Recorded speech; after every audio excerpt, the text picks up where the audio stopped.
Heroine Samantha. మళ్ళీ సమంత గురించి మొదలుపెట్టారా ఈడు అని మీరు అనుకోవచ్చు. కానీ జస్ట్ ఫర్ ఇన్ఫర్మేషన్, సమంతకు వచ్చిన జబ్బు ఏమిటి, దానివల్ల ఆమె పడుతున్న ఇబ్బందులు ఏంటి, ఎందుకని సినిమాలు చేయట్లేదు, ఫ్యూచర్లో తన పరిస్థితి ఏంటి, తండ్రి లేడు, భర్త లేడు, సినిమాలు లేవు, ఏమిటి అన్నది ఈ వీడియో. ఇష్టం లేకపోతే వదిలేయండి, బ్యాడ్ కామెంట్ పెట్టద్దు. నీకు సమంత ఫోన్ చేసిందా, సమంత నీకెట్లా తెలుసు, తిక్క తిక్క కామెంట్ పెట్టద్దురా రే, సంబంధం లేనివి పెడుతున్నారు. సరే, ఇప్పుడు డైరెక్ట్గా పాయింట్కి వెళ్దాం. సమంత డివోర్స్ తీసుకుంది, సింగిల్గా బాగానే ఉంది. ఒంటరితనమో ఏమో తెలియదు కానీ మైసైటిస్ అనే జబ్బు వచ్చింది. ఇది కండరాలకి సంబంధించిన వ్యాధి. ఈ వ్యాధి కారణంగా ఎక్కువసేపు నిలబడడానికి కుదరదు.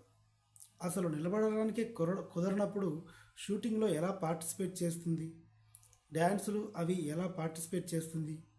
సో ఈ రకంగా సినిమాలకి దూరమైంది. కానీ ఓ వెబ్ సిరీస్ అయితే చేసింది. అన్ని వెబ్ సిరీస్లు రావు కదా. ఒకవేళ వెబ్ సిరీస్ వచ్చినా కూడా డ్యాన్సులు లేకుండా, ఎక్కువసేపు నిలబడే క్యారెక్టర్స్ లేకుండా ఉండేలాగా జాగ్రత్త పడాలి. ఇంత చేస్తే పోని బాగొచ్చిందా అనుకుంటే ఎముకలు తప్ప ఏమీ లేని పరిస్థితి. ఎందుకంటే ఈ మైసైటిస్ అనే వ్యాధి కండరాలలో ఉన్న ఎనర్జీ మొత్తం లాగేసుకుంటుంది, శరీరాన్ని తినేస్తుంది. ఇది జబ్బు లక్షణాలు. తర్వాత బై బర్త్ క్రిస్టియన్ అయిన సమంత బాప్టిజం తీసుకుందో మరి బై బర్త్తో ఏమో తెలియదు కానీ క్రిస్టియానిటీని వదిలేసి హిందూ మతంలోకి వచ్చేసింది. ఎంతలా వచ్చేసింది అంటే జస్ట్ గుడికెళ్ళి దండం పెట్టడం కాదు, తిరుపతికి కనుక వెళ్తే కాలినడకన మెట్లెక్కుతుంది, అరుణాచలం వెళ్తే గిరి ప్రదక్షిణలు చేస్తుంది, అంతా నడుచుకుంటూనే చేస్తుంది. పూర్తిగా దైవభక్తిలో మునిగిపోయింది. సినిమాలు గట్రా ఇవన్నీ వదిలేసింది. వైవాహిక జీవితం, మళ్ళీ పెళ్లి చేసుకోవడము, పిల్లల్ని కనడం, సంసారము, ఈ ఆలోచనలన్నీ నాకేమీ లేవు, నేను పూర్తిగా దైవ చింతనలోనే ఉండాలనుకుంటున్నాను అని చెబుతుంది. కానీ బయటికి ఎక్కడికైనా వెళ్ళినప్పుడు ఒకడొచ్చి పికప్ చేసుకుంటాడో ఆడెవడో తెలియదు. పోనీ జస్ట్ పికప్ చేసుకుంటున్నాడంటే బ్యాగ్ అంతా లాక్కొని దగ్గరికి లాక్కొని మీదే చేసుకొని ఎక్కడ పడితే అక్కడ తగులుకుంటూ తీసుకెళ్ళిపోతాడు. ఆడెవడంటే తెలియదు.